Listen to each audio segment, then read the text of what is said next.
What fees and products do you need to avoid paying at the dealer? That's what we're going to find out. Welcome to Car Help Corner, where we help you, the consumer, master the process of car buying and car ownership. Now, as a consumer advocate and a consultant, I negotiate dozens of car deals every single month. And for this video, I'm going to share all the fake fees, charges, and tricks dealers often use to make tons of extra money on you. For the first part of the video, we'll go through all the different types of dealer fees, and then for the second half, we'll go through all the dealer products that are often pitched in the business office that they try to pressure you to buy.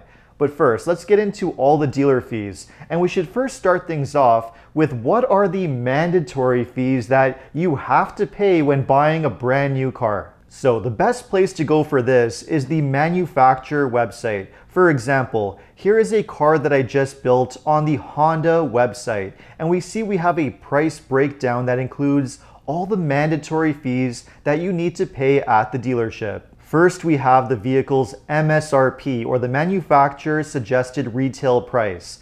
Then we have the delivery and destination fee, also known as freight and PDI. Now, some manufacturer and dealer websites include this fee into the MSRP, and sometimes they separate them, like they are here. But either way, this is a mandatory fee that you have to pay. This covers the cost of transportation from the vehicle after it's made at the factory to the dealership, and includes all of the prep that's involved. And this is something that the dealership does pay back to the manufacturer, so it is mandatory. Now, if you live in Canada, there will also be a mandatory $100 air conditioning tax. And beyond that, we have the sales tax, which typically ranges anywhere from 5% to 15%, depending on your location. And then we have the registration or licensing fees, which typically add up to less than $100. That's really it. So there really aren't a lot of mandatory fees that you have to pay when buying a brand new car, but there are a lot of additional potential fees that the dealership will likely try to charge you.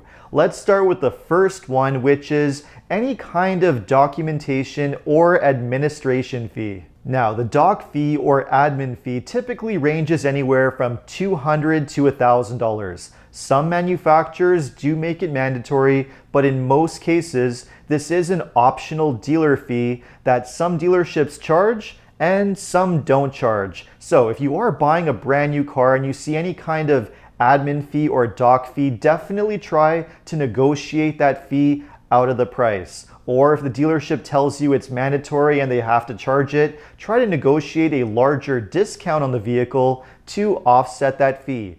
As mentioned, I've done many different car deals, and I've seen many dealerships that do not have any kind of doc fee or admin fee whatsoever, so it's absolutely worth negotiating. The next dealer fee to watch out for is any kind of anti-theft fee. Now, this is sometimes called anti-theft protection, etching, security protection. There's all kinds of names that a dealership could have for this fee. And they often say it's some kind of anti-theft deterrent, like etching, where they etch the VIN number of the vehicle into the glass around the vehicle. But keep in mind, anytime a dealership automatically puts any kind of product onto the contract or onto the price quote, that's a major red flag, telling you that it's probably nothing but dealer profit. And that's often the case because most of these anti-theft fees that dealerships automatically charge, such as etching, do absolutely nothing for anti-theft protection. So do not pay any of these charges if you see them on the contract, and make sure that you negotiate them out of the deal if you do. Now, moving on to the next dealer fee to watch out for, again, we have another form of protection product, and that's any kind of wheel and tire protection, key fob protection, or any kind of exterior or interior protection packages. Again, these are charges that I see a lot of dealers automatically put onto price quotes and contracts, and oftentimes you're really not getting anything for the money that you're paying, or at best, you're getting very little, and the dealership is making an enormous profit margin on that product. Why else would they automatically put it on the quote? So again, if you see any of these protection products on the contract, make sure you negotiate them out of the deal. Anytime a dealership tries to sell you any kind of product, no matter what it is, whether it's a protection product like the ones that I mentioned, whether it's anti-theft protection, or any kind of product that gets installed on the vehicle, these products should always be optional and your choice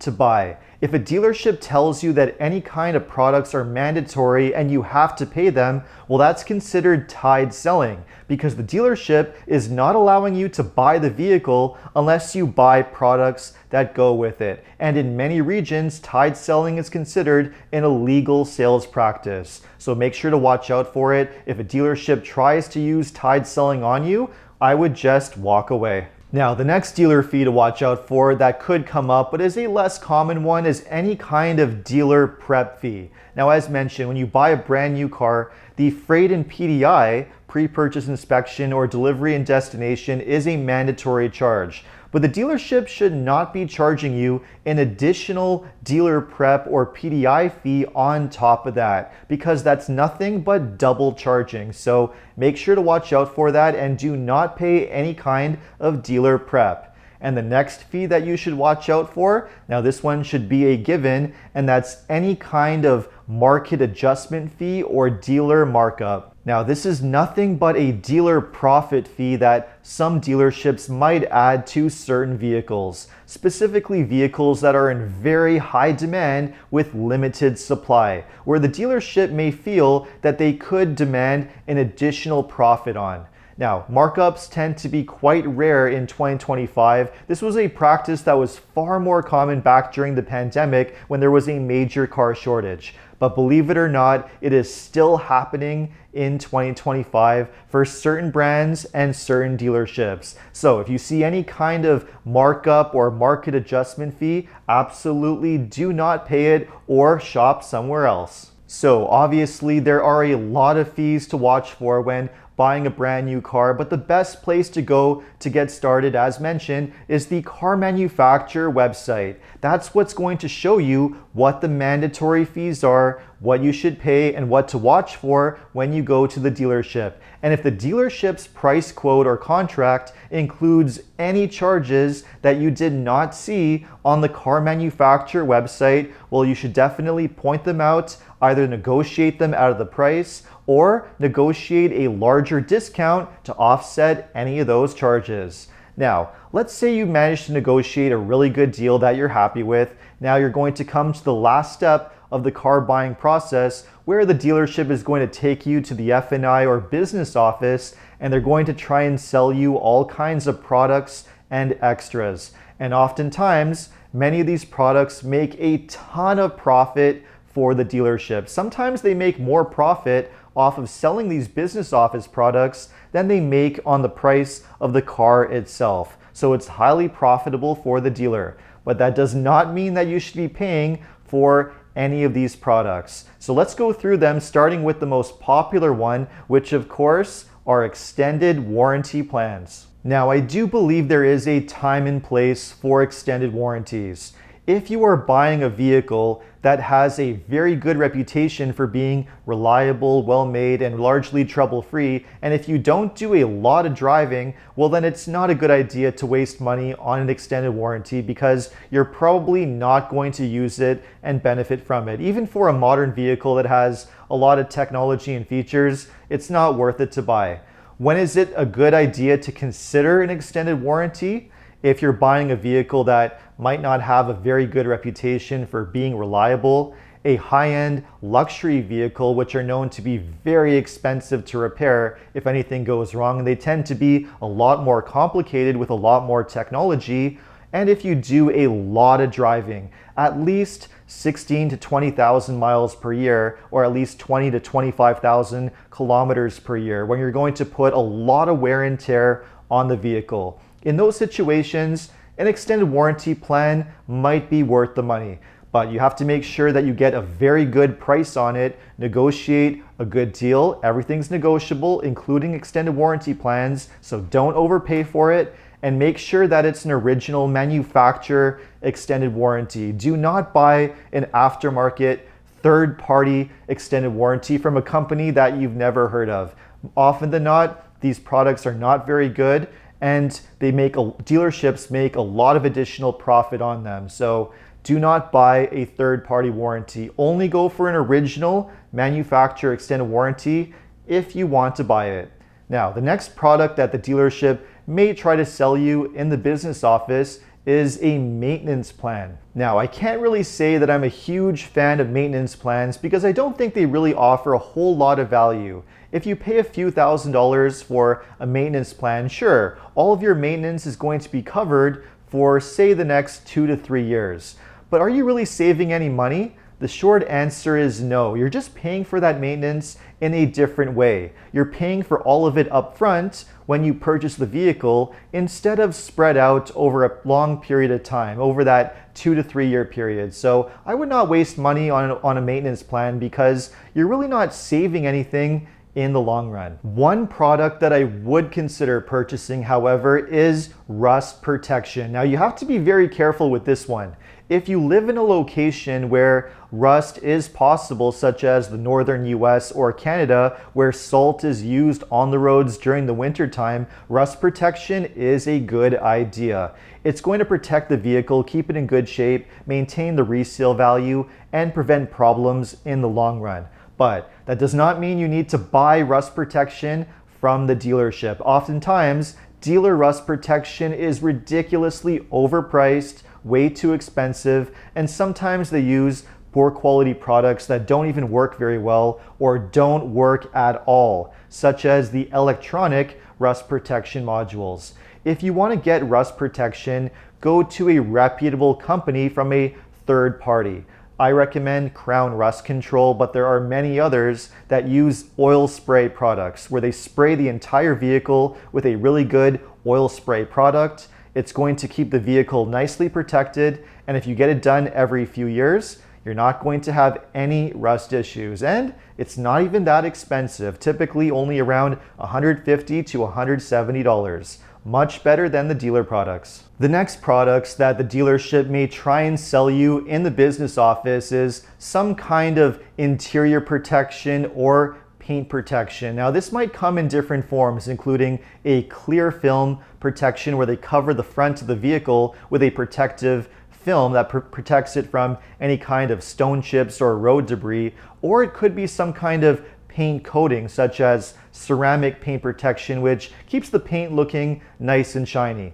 Now again, these are products that are not necessarily worth the money, at least not getting them done at the dealership. There are many reputable detailing companies that you can go to that specialize in paint protection, whether it's ceramic paint coating, paint protection film. They might use much higher quality products than what you get at the dealership and for a much better price. So these are the type of products where it makes sense to shop around because you can find better options outside of the dealership for less money. And if you're just buying a regular vehicle, more likely than not, it's not even worth it to spend the money on it. So personally, I wouldn't even bother. Now, what dealership products are worth considering in the business office? Well, I would consider buying any kind of accessories for your vehicle from the dealership, such as floor liners or winter floor mats, a trailer hitch, or a roof rack or roof rails. Any of these types of products that get installed on the vehicle, it is a good idea to buy them at the dealership because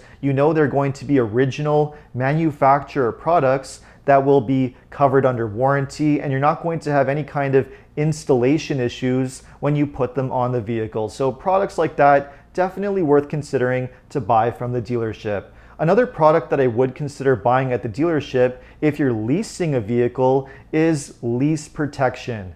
Now, this protects you when you return the vehicle at the end of the lease. If you have any excessive wear and tear, such as any small scratches or dents or damage, the lease protection is going to cover all of that. So you don't have to pay for those repairs out of pocket. And oftentimes, when you have those kind of light damages to your vehicle, they can be a lot more expensive than just buying the lease protection. So that is a dealership product that I would consider if you are going to lease. The most important thing to keep in mind though is that all products need to be optional. Do not feel pressured to buy anything from the dealership and do not fall for their sales tactics. Dealerships make a lot of money selling these products, and that's where the majority of their profit comes from when they sell a brand new vehicle. So don't feel pressured to buy anything that you're not sure of and that you need to do some research on. Just tell the dealership that you like to go home and think about it and come back with your answer later on. And again, if a dealership tells you that any products are mandatory and you have to pay for them, again, that's called tied selling. And in many regions, it's an illegal sales practice. So do not fall for it and stay away from a dealership that tries to do that. So I hope you found this information helpful. If you did, make sure to like and subscribe. And if you are planning to purchase a vehicle and you live in Ontario, know that OMVIC is the sales regulator that's responsible for administering and enforcing the rules that dealerships must follow. To learn more about your consumer protection rights, visit omvic.ca. And if you need any additional car buying advice, recommendations, or help with getting a great deal on your next new car purchase, make sure to visit carhelpcan.com. Thanks so much for watching and see you next time.